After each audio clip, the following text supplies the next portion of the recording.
ముఖ్యమంత్రి వర్యులు గారు.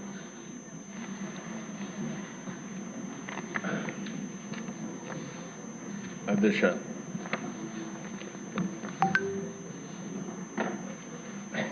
ఈరోజు ఒక ముఖ్యమైన సమస్య వ్యవస్థల్లో ఒక విశ్వాసాన్ని పెంచే సమస్య ఏదైతే ఇటీవల జరిగినటువంటి మెగా డిఎస్సి. ఎందుకంటే అధ్యక్ష, ఒక వ్యక్తి జీవితాన్ని మార్చేది విద్య. పేదరికాన్ని రూపుమాపేది కూడా విద్యతోనే సాధ్యం. ఒక కుటుంబం విజయాన్ని సాధించాలంటే నేను ఇప్పుడే కాదు 30 ఏళ్ళ నుంచి నేను నమ్మిన సిద్ధాంతం నా రాజకీయ జీవితంలో 50 సంవత్సరాలుగా నేను మీటింగుల్లో కూడా చెప్పిన విషయం. మీ పిల్లలకి మీరు ఎంత ఆస్తి ఇస్తారనేది ముఖ్యం కాదు, మీ పిల్లల్ని ఎంత బాగా చదివిస్తారనేది ముఖ్యం. మీరు ఆస్తినిచ్చి అప్రయోజకుడైతే ఆస్తిని పోగొట్టుకుంటాడు. మీరు ఇచ్చే విద్యతో సమర్థవంతంగా పనిచేసి నేర్పరితనం నేర్పిస్తే అచంచలమైన విశ్వాసంతో ముందుకు పోయి ఏదైనా సాధిస్తాడనేది నా థియరీ అధ్యక్ష. దానివల్ల ఒక ప్రాక్టికల్గా కూడా చూశాను. నేను ఐటీకి ప్రాధాన్యత ఇచ్చాను, ఊరూరు చెప్పాను, నా మీద నమ్మారు. ఊర్లో ఉండే పిల్లల్ని తీసుకొచ్చి అర్బన్ ఏరియాలో పెట్టి చదివించారు. చదివించిన పిల్లలు ఐటీలో ఉద్యోగాలు వస్తే ఈరోజు ప్రపంచం అంతా వెళ్ళారు. ఎన్నో సంవత్సరాలు కదా అధ్యక్ష, 25 సంవత్సరాల్లో ఈరోజు గర్వంగా చెప్తున్నా, ప్రపంచంలో హైయెస్ట్ పర్ క్యాపిటా ఇన్కమ్ సంపాదించే జాతి తెలుగు జాతి. ఒక విద్యతోనే ఇది సాధ్యమైంది. అయితే అధ్యక్ష, ఈ విద్య విషయంలో తెలుగుదేశం పార్టీ ఎప్పుడైనా నిర్లక్ష్యం చేయలేదు. ఎన్టీ రామారావు గారు రెసిడెన్షియల్ స్కూల్స్, గురుకుల పాఠశాలనే నూతనమైన కాన్సెప్ట్ని తీసుకొచ్చింది ఎన్టీ రామారావు గారు అధ్యక్ష.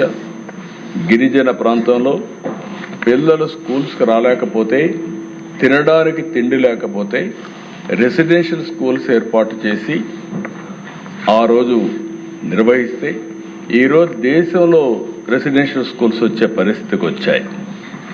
మొట్టమొదటిసారిగా మహిళలకి విద్యలో ప్రాధాన్యత ఇవ్వాలని మహిళా విశ్వవిద్యాలయాన్ని దేశంలో ఫస్ట్ టైం ఏర్పాటు చేసిన వ్యక్తి నందమూరి తారక రామారావు.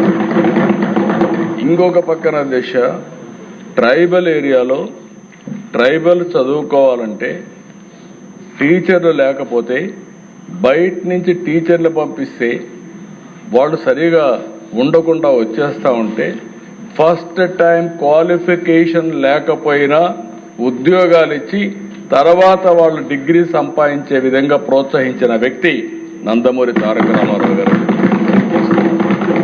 ఇలాంటివి అనేక విషయాల నేను ముఖ్యమంత్రి అవుతానని చూస్తే చాలా కంప్లైంట్స్ వచ్చేటివి, స్కూల్స్ లేవని. తెలంగాణ ప్రాంతాల ఈరోజు మీరు చూస్తే నాకే ఆశ్చర్యం వేస్తుంది. రంగారెడ్డి జిల్లా హై స్కూల్స్ లేవు.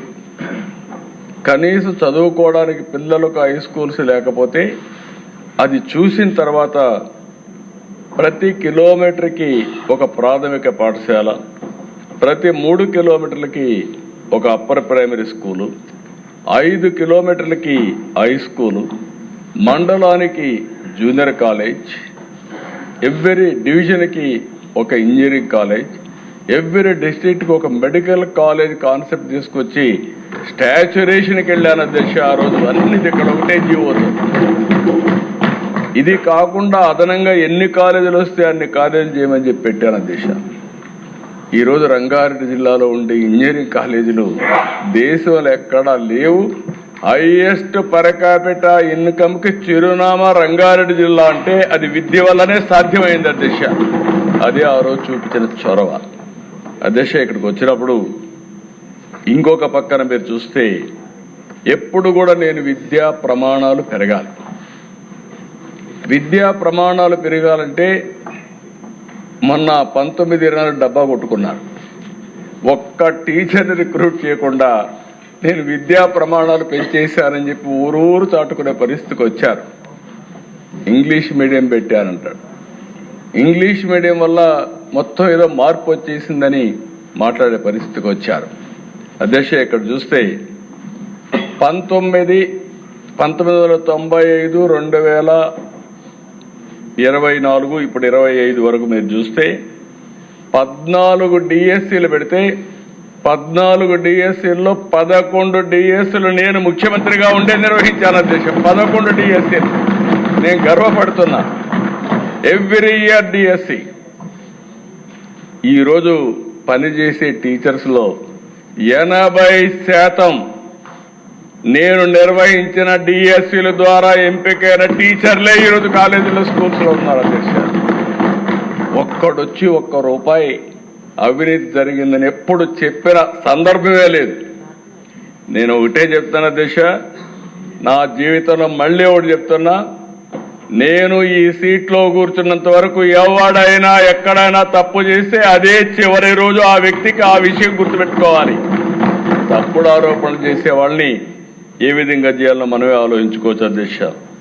ఇంకో పక్కన అధ్యక్ష, 1996 3 కేజీలు డ్రై రేషన్ తీసుకొచ్చాం.